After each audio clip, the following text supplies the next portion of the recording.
Hey everyone, this is Kevin Shriver from Downtown Pittsburgh Dogs. Hope you all are doing very well, and thanks as always for watching. Wanted to talk to you today about a topic that is common with almost every dog owner that I talk to on a daily basis, and this is the concept of separation anxiety. I may have to break this out into a couple videos, but I wanted to highlight some concepts to think about and give you some actionable items to attempt to I want to, first of all, change your mindset a little bit about these topics and how these work, because a lot of people think about separation anxiety differently. Some people are saying the wrong things, some people are saying the right things. And so we need to just talk about some biological things that are going on in the dog's brain that contribute to this thing that we call separation anxiety, this general term that everybody uses. So let's first talk about some animal pack hierarchy and social hierarchy and pack animal status and pack animal behaviors that are very common. If you look at animals that we call pack animals, we've heard that label, pack animals, right? All that means is there is a theory of genetics that is called, R versus K selected sexual behavior and behavior theory. In this R versus K selection, they're based on German words. You can look this up on Wikipedia. R versus K selected. An R selected species or animal system or animal, animal, insect, whatever it is, they spend very little time on the raising of their animals. Typically R, you can think of rabbits as an example. They have rabbits, turtles are another example. Insects, they just plop out the eggs and they leave. In rabbits' case, rabbits come out and female rabbits. There have been studies on female rabbits that the moment they leave, even after they have a baby within, I forget what it is. I forget how many days or hours. Actually, they've done studies where they can stroke the back of the female rabbit, and she is already showing herself, exposing herself, for another sexual interaction. If you've heard the phrase, blanking like rabbits, right? That's where that comes from. It's not just some made up thing about rabbits because we don't like rabbits and how much they have sex. It's the facts. So they are very they're reproducing, and reproducing rapidly, and often becomes the self-defense mechanism and the self-preservation mechanism, as opposed to K-selected animals, which typically have a longer period of protection with parent to child growth. Whales are an example. They come out and the baby stays with the mother for years. Humans are the ultimate example. Typically, humans are the ultimate example of this, of K selection, where the baby is required to stay with the parents for 15 years, 20 years. I think whales may have a little bit longer time frame, but humans could be obviously forever. We're trying to not get kids to stay with their parents the rest of their life, with new generation, whatever's going on with that. But right, it could take 20 to 30 years, and we still don't even know if the humans are ready to be on their own. So, but we stay with our kids. We don't just have a baby and dump it out and say, well, good luck, go figure it out. No, we need to feed it milk, we need to take care of it, all that stuff. Well, typically the K-selected animals and the pack animals become pack animals, rather. And what that means, and this is my personal theory, injecting this in, we like to say dogs have separation anxiety, or I have a dog that has separation anxiety. I have a theory that every single dog has some type of separation anxiety when they are removed from their pack with which they live. I think every single dog does. I think we only label dogs as having separation anxiety when we notice the symptoms, or the environment can mirror or reflect or magnify their symptoms. So for example, we've all seen this YouTube videos of the dogs eating up the couch, right? Oh, I came home and the couch is eaten up, the garbage is eaten up. or we live in an apartment complex, my dog barks all day, and my neighbors, leasing manager, they're all yelling at me, trying to get me to get my dog to shut up. It's only when I go, but when I'm there, he sits there and he's quiet all day. You know, he or she is there, it's quiet all day. And we say they have separation anxiety. Well, we cannot discount the dogs who are not making noise, not doing anything. We can't say that they don't have separation anxiety.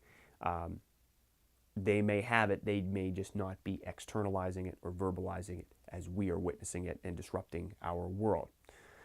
So, and the reason I say that is because if you look at all other pack animals, bears are case selected as an example. Wolves have a long time, like their whole lives, they stay in packs.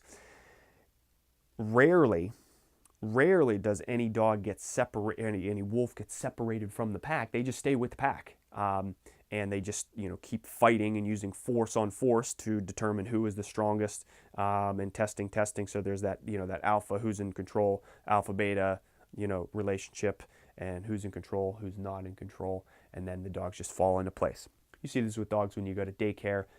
If you go to a dog daycare or a dog park, typically the dogs we have as pets today that are most taken out in the world don't typically fight to the death. Obviously, there are dogs that are bred for doing that and have histories of that.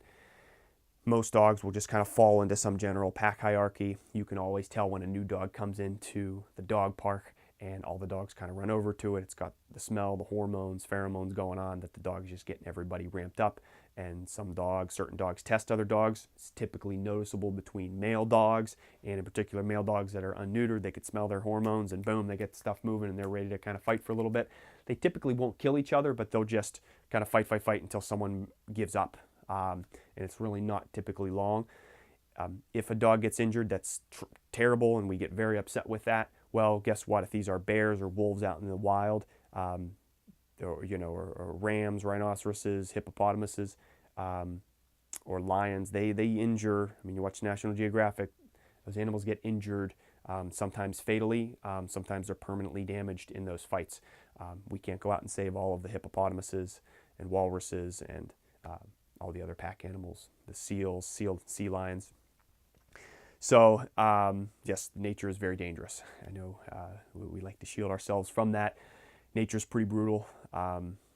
Bears, wolves, when they fight, bears especially, they leave some vicious hippopotamuses, hippopotami. Would that be the correct way to say that? Plural of hippopotamus. In walruses, for example, pack animals, but some vicious infighting to determine who's in charge. As this relates back to the separation anxiety thing, I think my theory is that all of them suffer from something when we leave, so we need to set up our environments so that we can put them in the best possible state. And actually, I'll give you one other example. You guys can watch this documentary called Blackfish on Netflix. Some of you may have seen it, but go watch it. Great documentary on how SeaWorld was started and the trainers and the interaction. The thing that was most interesting about that documentary to me is the interaction between how SeaWorld was started. They didn't coax these orcas to come into SeaWorld and say, hey, I'm going to feed you fish. You're not going to have to fight all day. Just come on in. We're going to give you lots of buckets of fish, and people are going to pet you and take pictures, and you're just going to sleep all day in the nice, warm, sunny, big pool that you have. No, they actually surrounded orcas with boats, got them closer together, and then they physically took away the animal, the orca, particularly the smallish ones, even the small ones, from their mothers, from their packs, and took them. Well, if you watch the reaction of the pack when they lose the animal, you saw that they were noticeably showing anxiety that something was taken away from their pack. They knew a disturbance happened. Very common, again, among that K-selected sexual behavior or reproductive behavior. K-selected animals, which can be the pack animals as well. They were noticeably upset. And then if you look at the behavior of the whales that were removed from their pack because they didn't have that pack structure and pack hierarchy, they started, becoming aggressive, hurting, trainers, killing trainers. Many videos of all that. You can, again, watch the documentary. Everything changes when they're removed from their pack. So what I am getting at is that, yes, dogs can be traumatized by a forceful removal from a pack, from their family, as well as even when you leave for the day, they can get kind of upset with that. The key that we can control with managing this separation anxiety, this is kind of a long, just kind of a random rant video. The key that I want all of you to think about is making sure your dog is in the best state possible, S-T-A-T-E, state. If you watch the other videos and conversations that I've had about doing what you need to do to keep your dog exercised, you will keep it tired.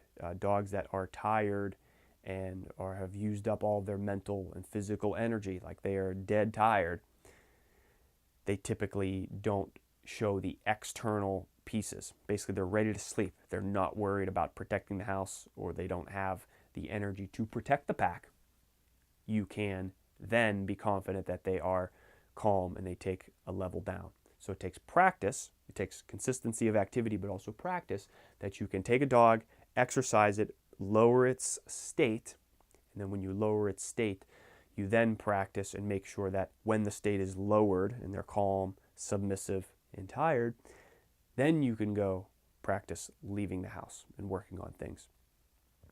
That activity is very simple to do. It's very easy to do. It's easy to go walk your dog for 2 hours or an hour and a half, get it super tired, and then practice leaving your house, right? It's easy to do that, but the challenge with that, anything that's easy to do, it's also easy not to do.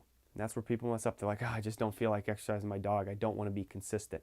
Well, you've got to give your dog what it needs in order to get the result or change some of the behaviors that you are observing.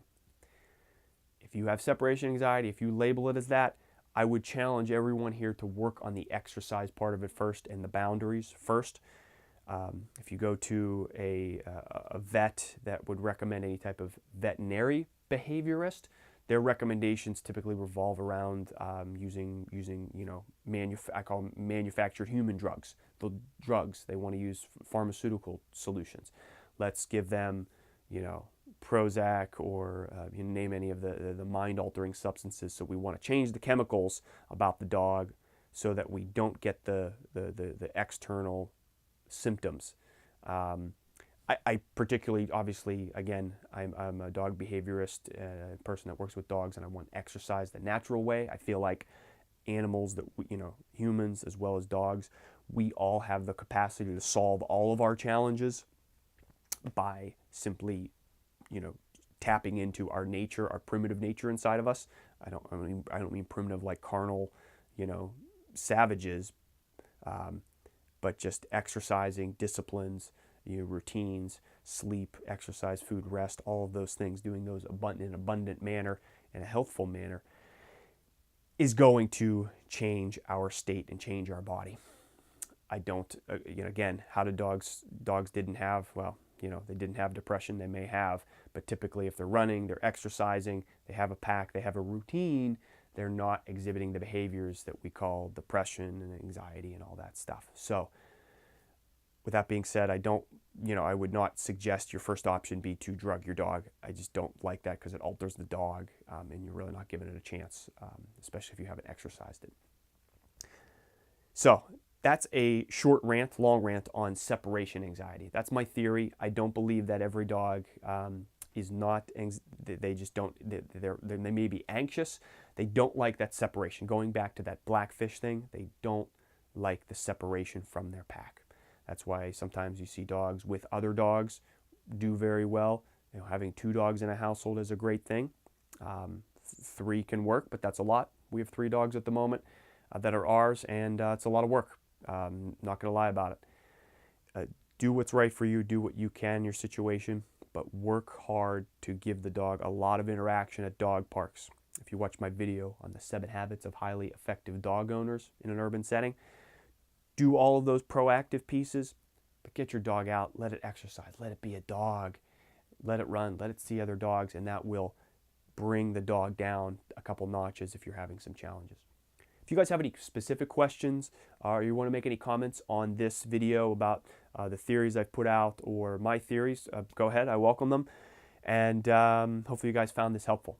This is Kevin Shriver from Downtown Pittsburgh Dogs. Thanks as always for watching, and have a great rest of the day.